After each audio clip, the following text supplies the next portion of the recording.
fact that you are a neurosurgeon makes this all the more compelling as well. Someone who knew the brain's inner workings, and maybe it makes me think that people have been doing this for years. I've seen it.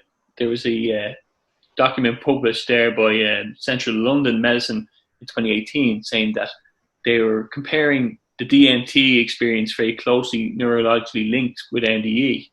And it seems to me that like kind of throughout history, kind of civilizations have had their attempts to make a more spiritual connection using the likes of psilocybin and Right. different things like that. What's your opinion on that? Their cultures from thousands of years back. Well, we write about psychedelics in our book, Living in a Mindful Universe. I think they're very, very important.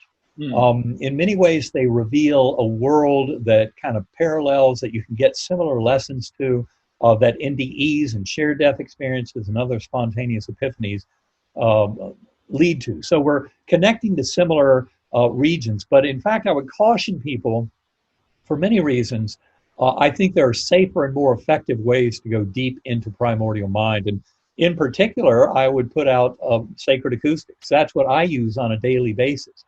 Um, and I've found it to be tremendously powerful. Differential frequency sounds impact the lower brainstem. And by doing so, they actually have a deeper and richer effect on our conscious awareness than psychedelic drugs, which are basically mainly serotonin 2A agonist, antagonist drugs that influence the neocortex. So they're kind of at the very superficial layers of the final common engine that we think should be generating human consciousness.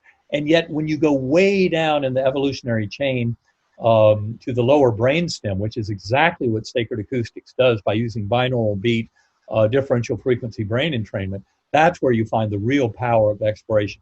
But getting back to psychedelics, several important points that we talk about. One is that psychedelics provide one of the most powerful, scientifically studied examples of how brain and conscious experience are separate from each other.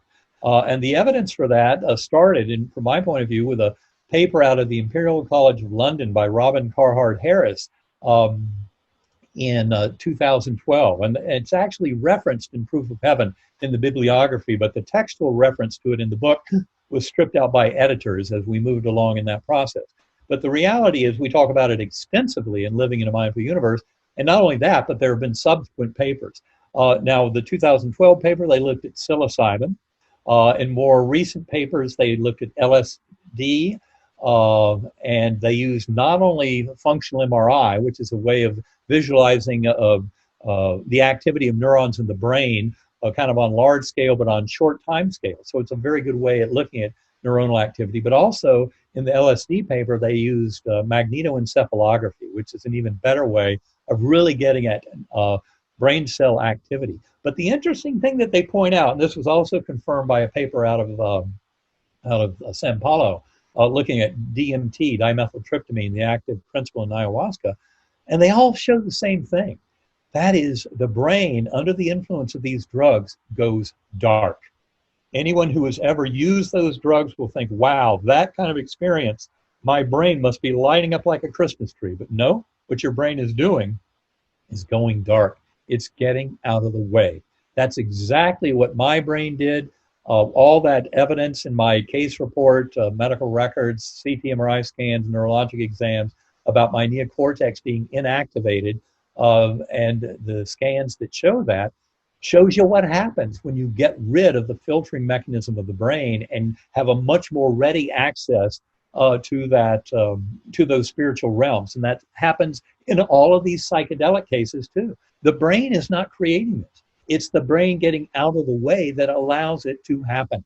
But again, there's safer ways than the psychedelics. They create a huge splash, a biochemical splash that makes it very difficult to separate signal from noise. That's why I prefer differential sound like sacred acoustics. And in fact, those technologies were compared with each other head to head in a book by Christopher Bache, Bache. It's called Dark Night, Early Dawn. He's a very good investigator of consciousness, had a practice of high dose LSD sessions that he's recently written up in another book called Diamonds from Heaven. But in his earlier book, Dark Night, Early Dawn, he actually compares the high dose LSD work for spiritual exploration with differential frequency sounds. In his case, he was using um, sounds that he had learned about from Robert Monroe.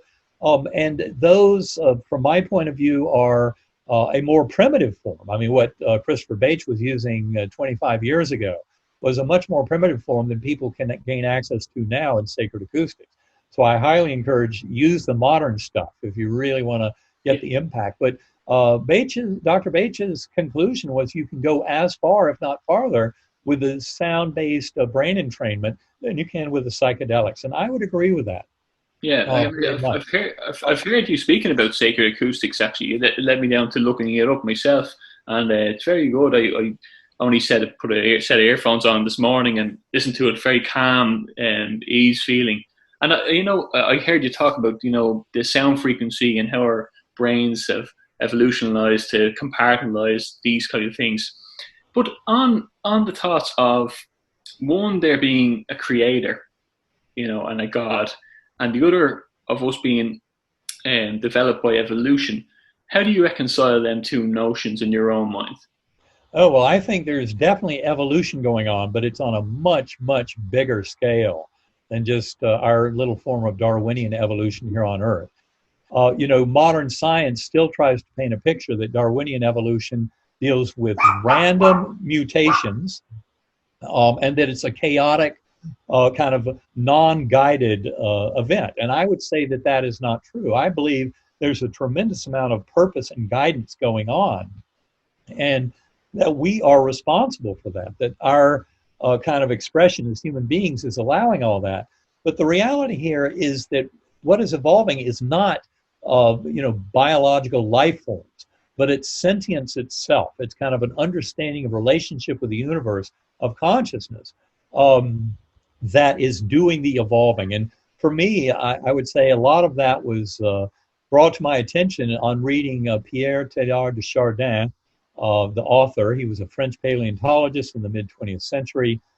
He was also a Jesuit priest, and he wrote a book called The Phenomenon of Man. And in that book, he talked about evolution in a far grander sense.